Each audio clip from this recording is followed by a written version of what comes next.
নমস্কার, আপনারা দেখছেন নিউজ বিএম। শুরু করছি আজকের বিশেষ সংবাদ। দেহ ব্যবসার অভিযোগে গ্রেপ্তার হোটেলের ম্যানেজার। ঘটনায় চাঞ্চল্য ছড়ালো বুনিয়াদপুর পৌরসভার কোটমোড় এলাকায়। জানা গেছে, বেশ কয়েক মাস ধরে অবৈধভাবে দেহ ব্যবসা করে আসছিল হোটেল মালিকের এক অংশ। পুলিশ সূত্রে জানা যায়, কোটমোড় এলাকায় একটি বেসরকারি লজে দীর্ঘদিন থেকে বিভিন্ন বিবাহ অন্নপ্রাশন অনুষ্ঠানের জন্য ঘর ভাড়া দেওয়া হয়। সম্প্রতি বেশ কয়েক মাস ধরে হোটেল মালিকের দাদা নারায়ণ চৌধুরী লক্ষ্য করে যে হোটেলে অবৈধ কাজকর্ম করে আসছে তার ভাই এবং ভাইয়ের বউ।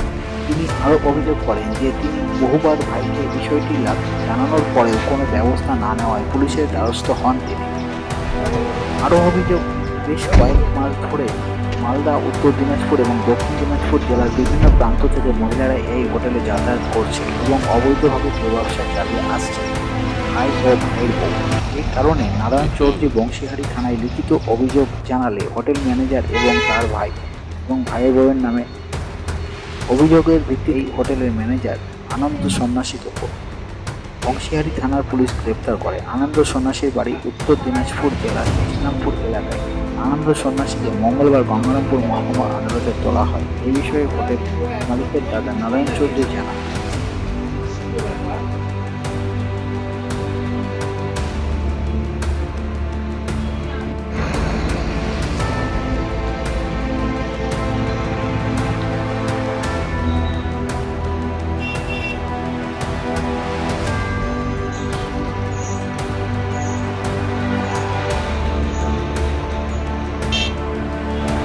ঘটনা ঘটেছে গত সোমবারে এসব অবৈধ ব্যবসা চালাতো আমাদেরই ভাইয়ের বৌমা গৌরীপাল চৌধুরী এবং ম্যানেজার আনন্দ সন্ন্যাসী।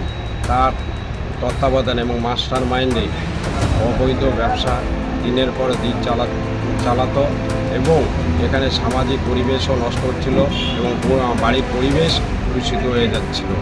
শাসনের নিকট দ্বারস্থ হওয়াতে বংশীহারি থানা এবং সঠিক সময় পদক্ষেপ নেওয়াতে লজের ম্যানেজারকে গ্রেফতার করেছে। হচ্ছিল এখানে অবৈধ কাজ হচ্ছে, দেহ ব্যবসা চলছে প্রায় 3-4 মাস ধরে। করেন হ্যাঁ, এবং কর্তৃপক্ষ কোনো কর্ণপাত না করার জন্য আমি থানার দ্বারস্থ হয়েছি। আপনার এই লজের মালিক কে হয় আপনার? আমার ছোট ভাই। আপনি কি চাইছেন? আমি চাইছি এটা আশু বন্ধ হয়ে যাক।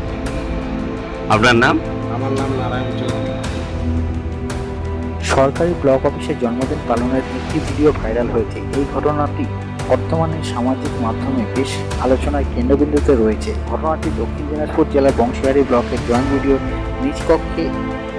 এখানে দেখা যাচ্ছে, গতকাল সন্ধ্যে নাগাদ অফিস চত্বরের ভেতরে অফিস কর্মীরা জয়েন্ট ভিডিওর জন্মদিন পালন করছে এবং সেখানে উপস্থিত রয়েছে দক্ষিণ দিনাজপুর জেলা তৃণমূলের জেলা সভাপতি সুভাষ আওয়াল। ভিডিওটি দেখা যাচ্ছে বংশীহারি ব্লক অফিসে কর্মীদের সাথে জন্মদিন পালন করছে ব্লকের জয়েন্ট ভিডিও মানবেন্দ্র সাহা এবং সেই সময় আনুষ্ঠানিকতা এবং আনন্দ উৎসবের দৃশ্য দেখা যাচ্ছে। সেখানে উপস্থিত রয়েছে অফিস কর্মীদের পাশাপাশি তৃণমূলের জেলা সভাপতি সুভাষ আওয়াল। এই ঘটনার বিস্তারিত তথ্য এবং ভাইরাল হওয়া ভিডিওটি বিভিন্ন সামাজিক মাধ্যমের প্ল্যাটফর্মে শেয়ার করা হয়েছে।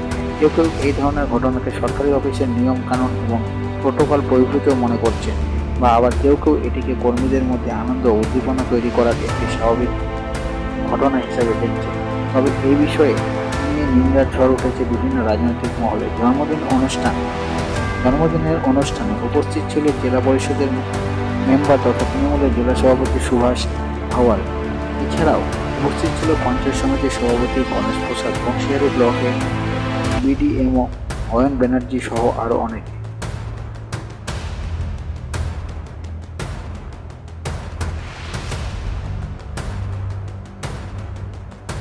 কি বলবেন? দেখুন, অ্যাকচুয়ালি আমার জন্মদিন হচ্ছে 23শে মে। তো এবার যেহেতু আমি ট্রেনিংয়ে ছিলাম, তো আমাদের যে স্টাফরা ওরাই ঠিক করেছিল যে এর আগেও গত বছরও করেছিল, ওরা ঠিক করলো যে স্যার আমরা 26 তারিখে ইয়ে করবো, ঠিক আছে। ওরা নিজেরাই সব কেক টেক সব যা যা কেনার ওরা কিনে নিয়ে এসছে। কিনে এসে এখানে আমি তখন কাজ করছিলাম, ওরা কথা মনে করে সবাই ডেকে নিয়ে ওরা বললো যে আমি সবাই ডেকে নিয়েছি, ঠিক আছে। যারা অফিসের স্টাফ ছিল এবং সভাপতি সাহেবের ঘরে যারা ছিলেন আর কি, সবাই আসলেন। তার মধ্যে সোহাল নিয়েছিলেন যারা বিষয়টা মেম্বারও আছেন অনেক, সবাই ছিল। তো সবাই মিলে এখানে এসে আমরা ঠিক আছে আপনার বার্থডে ইউজ করবো, ঠিক আছে, কোনো অসুবিধা কিছু নেই, সবাই মিলে আমরা বিয়ে করি। তো সেটাই হয়েছে আর কি, এটাতে তো আর কিছু তো আমি দেখতে পাচ্ছি না। এই হয়েছে স্যার। হ্যাঁ, কী হয়েছে বলুন? হ্যাঁ হ্যাঁ, এটাতে ভাইরাল হওয়ার কী আছে আর মানে অসুবিধার কী আছে আমি বুঝতে পারছি না। এখানে আমার অফিসেই হয়েছে এটা, সবাই যারা ছিল সবাই এসছে এখানে। তো সেক্ষেত্রে আমি কিছু তো বুঝতে পারছি না কী হয়েছে ব্যাপারটা। আমি নিজেও জানি না, আমি তত ফেসবুক ঘাটাঘাটিও করি না, আমি শুনলাম না কি এরকম ইয়ে হয়েছে। সরকারি যা দুর্ভাগ্য হয় যে সরকারি অফিসে কোনো সরকারি আধিকারিকের জন্মদিন পালন হয়, এটা আমাদের বাংলার মানুষের দুর্ভাগ্য। এখন এটা দলগতভাবে আমাদের গোটা রাজ্যের সাধারণ প্রশাসন, পুলিশ প্রশাসন তৃণমূলের দলদাস হয়েছে। দলদাস হিসাবে তৃণমূল নিশ্চয়ই তারা এই কর্মসূচি নিয়েছে যে জয়েন্ট বিডিওর জন্মদিন পালন করতে হবে সরকারি অফিসে। জন্মদিন পালন হয় বাড়িতে, অফিসে হয় না। অফিসে ওয়েলফেয়ার পালন করা হয়। কোনো আধিকারিক যদি সে ট্রান্সফার হয়, বদলি হয়, কিংবা তার বয়স 60 বছর অতিক্রান্ত করে, তাকে ওয়েলফেয়ার দেওয়া হয়। কিন্তু জন্মদিন পালন হয়, এটা ইতিহাস। এটা এই কালচার পশ্চিমবাংলায় ছিল না। তৃণমূল কংগ্রেস এই কালচার তৈরি করেছে, কারণ তাদের দলদাসে পরিণত হয়েছে। এরা তো অন্য কিছু চোখে দেখতে পায় না, জন্য মানুষের নিরপেক্ষতা কোনো কাজও হয় না এখানে। তারা তাদের ইচ্ছা মতো কাজ করে, সেই কাজের একটা অংশ হিসাবে এই জন্মদিন পালন করেছে অফিসের মধ্যে। আমরা নিন্দা করি। আমরা দেখলাম যে বংশীহারি বিডিও অফিসে গতকাল তৃণমূলের নেতাদের উপস্থিতিতে এবং তৃণমূলের সর্বোচ্চ নেতা জেলা তার উপস্থিতিতে জয়েন্ট বিডিও সাহেবের জন্মদিন পালিত হল। আমরা সাধারণ মানুষরা আজকে অবাক যে আজকে প্রশাসন এবং দল মিলেমিশে একাকার। এই প্রশাসনের কাছে সাধারণ মানুষ কী আশা করতে পারে? আজকে আমরা দেখেছি ইতিপূর্বেও প্রশাসনের চেয়ারে তারা গিয়ে বসে থাকেন এবং প্রশাসনের যে আধিকারিকরা তারা সাইডের চেয়ারে বসে থাকে। এই অবস্থাতে এই প্রশাসন চলছে, টপ টু বটম একইভাবে চলছে। এটা তীব্র প্রতিবাদ জানাই। জয়েন্ট বিডিও সাহেবের জন্মদিন পালন হবে, ভালো কথা। আজকে অফিসের মধ্যে জন্মদিন পালন হওয়ার একটা অনৈতিক কাজ। এই জন্মদিন পালন, বিবাহবার্ষিকী এই সমস্ত বাড়িতে হওয়াই বাঞ্ছনীয়। সেই মৎস্য যেটা চলছে, তৃণমূলের সরকারটাই চলছে মৎস্যের সরকার, সেখানে আধিকারিকরাও যোগ দিয়েছেন এবং তারাও মৎস্যে যোগ দিয়েছেন। এই সরকারের কাছে আমরা কোনো কিছু নিরপেক্ষতা আশা করতে পারি না। তাই এই সরকারে নির্বাচনের সময় যে সমস্ত আধিকারিক এবং লোকেরা থাকেন তাদের আন্ডারে স্বচ্ছ নির্বাচনও হতে পারে না। গতকাল আমাদের বিরোধী দলনেতা শুভেন্দু অধিকারীও সে কথা জানিয়েছেন নির্বাচন কমিশনারকে সঙ্গে দেখা করে। তাই এর তীব্র প্রতিবাদ জানাই এবং প্রশাসনের কাছে নিরপেক্ষতা আশা করি। দেখছি এটাকে আমরা খুব খারাপ, এটাকে জনগণ ভালো চোখে দেখছে না। আজকে জেলা সভাপতি একটা রাজনৈতিক দল, তিনি কেন জয়েন্ট বিডিও সাহেবের জন্মদিন বা কেন অফিসে সেলিব্রেট হবে আর তিনি বা কেন সেখানে উপস্থিত থাকবেন? এটা তো বাঞ্ছনীয় নয়। এই অফিসটা হচ্ছে সাধারণ মানুষের কাজের জায়গা। আজকে সাধারণ মানুষের দূর দূরান্ত থেকে কাজ না পেয়ে ঘুরে চলে যাচ্ছে, আর ওনারা কেক নিয়ে আরও বিভিন্ন রকম লেজ্জ পেয়েও এই সমস্ত নিয়ে সেলিব্রেট করছেন। এটা তো অত্যন্ত অন্যায় এবং গর্হিত কাজ। এর উপযুক্ত তদন্ত এবং শাস্তি হওয়া দরকার। আপনার নাম? ডিওয়াইএফআই 20তম মালদা জেলা সম্মেলন অনুষ্ঠিত হয় গাজলে কদুবাড়ি মোড়ে 27 এবং 28 এই 2 দিন ব্যাপী। এই সম্মেলন উপলক্ষে উপস্থিত কদুবাড়ি এলাকায় একটি বেসরকারি লজের সামনে থেকে মিছিল করে গাজল শহর পরিক্রমা করে বাসস্ট্যান্ড ছানাহাটি এলাকায় শেষ হয়। 512 নম্বর জাতীয় সড়কের পাশে সম্মেলন উপলক্ষে প্রকাশ্য জনসভা অনুষ্ঠিত হয়। এই প্রকাশ্য জনসভায় উপস্থিত ছিলেন এই কর্মসূচির অভ্যর্থনা ও কমিটির সম্পাদক সুজিত দাস, কমরেড ধ্রুবজ্যোতি সাহা, কমরেড প্রতীক রহমান, অরূপ পোদ্দার, সাধু টুডু, প্রণব চৌধুরী সহ অন্যান্য নেতৃত্বরা।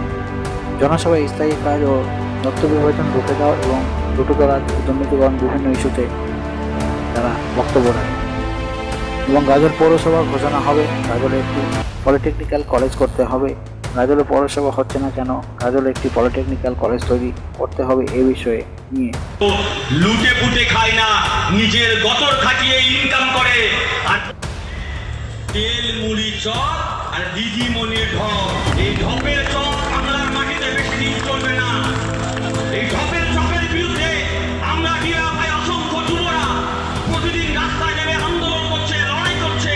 আর আমরা যখন লড়াই করি, রাস্তায় নেমে আন্দোলন করি, তখন ওই মমতা ব্যানার্জি আর নরেন্দ্র মোদীর পুলিশ, নরেন্দ্র মোদীর সরকার খাকি পোশাকের পুলিশ পাঠিয়ে আমাদের কংগ্রেসদেরকে খুন করে। তোমরা খুন করতে পারো, তোমরা আমাদের নামে কেস দিতে পারো, হতে পারে এই সভাতে আসার পরে আমাদের কোনো কর্মীর নামে এই গাজল থানার পুলিশ কেস দিতে পারে। পুলিশ কাকুকে কান খুলে শুনে রাখুন, পুলিশ কাকু, আপনারা যত ঘুষ খান, ভুলি যত মোটা হয়, সব আমাদের কাছে হিসাব আছে। জনগণ সব ডায়েরিতে লিখে রাখছে। গোটা পশ্চিমবঙ্গে, গোটা ভারতবর্ষের মাটিতে বেকারদের হাতে কাজ থাকবে না, বেকাররা সরকারি জায়গায় কাজ পাবে না। তাহলে কাজ পাবে কোথায়? বললো কেন কন্ট্রাকচুয়াল কাজ করো, যেখানে 30,000 টাকা মাইনে সেখানে তুমি 10,000 টাকাতে কাজ করো। যে সিভিক ভাই আমার কথা শুনতে পাচ্ছেন, আমরা সিভিক ভাইয়ের হয়েও কথা বলছি। সেই সমস্ত সিভিক ভাইয়ের পক্ষে নয়, সব সিভিকের দোষ দিয়ে লাভ নেই। কিছু কিছু সিভিক পুলিশ নিজেকে রাস্তায় দাঁড়িয়ে আইপিএস আইএএস মনে করে, তাদের কথা বলছি না। কিছু কিছু সিভিক আছে, এই যে মিছিল করে যখন আসছিলাম, কয়েকজন ছবি তুলছিল, ওপর থেকে বড় বড় হুকুম করেছে, ছবি তুলে দাও তো, কারা কারা মিটিং এ গেছে দেখতে চাই আমরা। কান খুলে শুনে রাখুন, এই তৃণমূল আপনারা একটা লাঠি দিয়েছে আর ওই পোশাক দিয়ে বলেছে রাস্তায় দাঁড়িয়ে তোলাবাজি করো। আমি এক সিভিক পুলিশকে জিজ্ঞেস করলাম যে ভাই, তোমরা রাস্তায় দাঁড়িয়ে বাইক ধরে টাকা নাও কেন, তোমরা তোলাবাজি করো কেন? বললো দাদা কি করবো, বিয়ে করেছি নতুন,